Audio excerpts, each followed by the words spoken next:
আবার বলছি, বলিউডে সময়টা মোটেও ভালো যাচ্ছে না খিলাদি খ্যাত অভিনেতা অক্ষয় কুমারের। শত কোটির ক্লাবের বেশ কিছু সিনেমা উপহার দিলেও সাম্প্রতিক সময়ে তার ছবি নির্মাণ খরচ তুলতেই হিমশিম খাচ্ছে।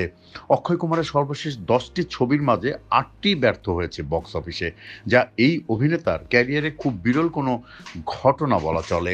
2016 থেকে 2019 পর্যন্ত ক্যারিয়ারের সোনালী সময় কাটিয়েছেন অক্ষয়। একের পর এক ব্যবসা সফল সিনেমা উপহার দিয়েছেন তিনি, যেসবের মধ্যে মিশন মঙ্গল, হাউসফুল 4, গুড নিউজ ছবি 3টি পরপর বক্স অফিসে আয় করে নেয় 200 কোটি রুপির বেশি।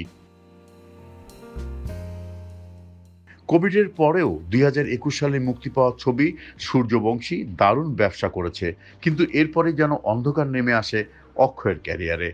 একের পর এক বড় বাজেটের ছবি মুখ থুবড়ে পড়তে থাকে। বচ্চন পান্ডে, সম্রাট পৃথ্বীরাজ, রাম সেতু, বড় মিয়া ছোট মিয়ার মতো যেই ছবিগুলো হিট হওয়ার সম্ভাবনা ছিল, সেগুলো ফ্লপ হয়। অক্ষয়ের সর্বশেষ মুক্তিপ্রাপ্ত 10টি ছবির মাঝে শুধু OMG 2 ও সূর্যবংশী ফ্লপ হয়নি। OMG 2 150 কোটি রুপি আয় করেছে এবং সূর্যবংশী 195 কোটি রুপি আয় করেছে।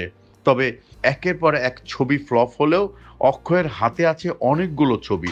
তার মাঝে চলতি বছর মুক্তি পাবে সারফিরা, খেল খেল মে, স্কাই ফোর্স, ওয়েলকাম 3, বীর দাউদালে 7 এবং শ্রী শঙ্করনের বায়োপিক। আগামী বছর আসতে চলেছে Housefull 5, psycho, Hera Pheri 3, Jolly LLB 3 এবং রাউডি রাঠোর 2।